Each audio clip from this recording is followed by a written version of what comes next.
The following spring, the Reagans flew to Moscow for their first visit to the Soviet Union. It would be the president's fourth meeting with Gorbachev. But before things get too far out of hand, Но пока не слишком уж далеко мы зайдем. I would find ourselves standing like this. SDI, in my mind, maybe some of my people wouldn't agree with me, but the whole thing was my idea, to see if there could not be developed a defensive weapon that would make it virtually impossible for nuclear missiles to get through to their targets in another country. It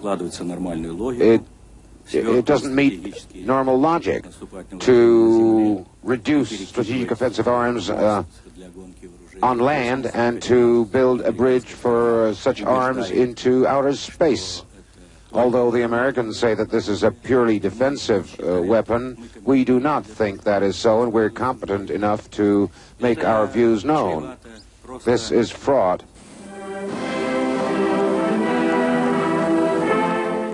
Another high point was a night at the Bolshoi Ballet. From the moment they walked into that famous hall, the Reagans were overwhelmed by its beauty. The president knew the world was changing when he and Mrs. Reagan stood with the Gorbachevs in the box flanked by the Soviet flag on one side and the American flag on the other. The Star-Spangled Banner was beautifully played. The two superpower leaders signed the formal ratification papers, putting the INF agreement into force. Looking back, the president has said that there was a chemistry between him and Gorbachev that produced something very close to a friendship.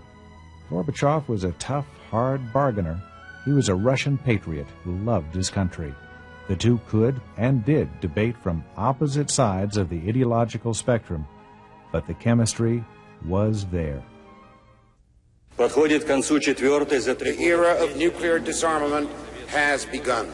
I believe that no one can now close that book and put it aside. We must not stop here, Mr. General Secretary.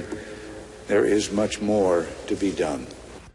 Gorbachev was the first not to push Soviet expansionism, the first to agree to destroy nuclear weapons, the first to suggest a free market, and to support open elections and freedom of expression. When Gorbachev came into power in March 1985, Reagan believed he would have continued on the same path as his predecessors if communism had been working.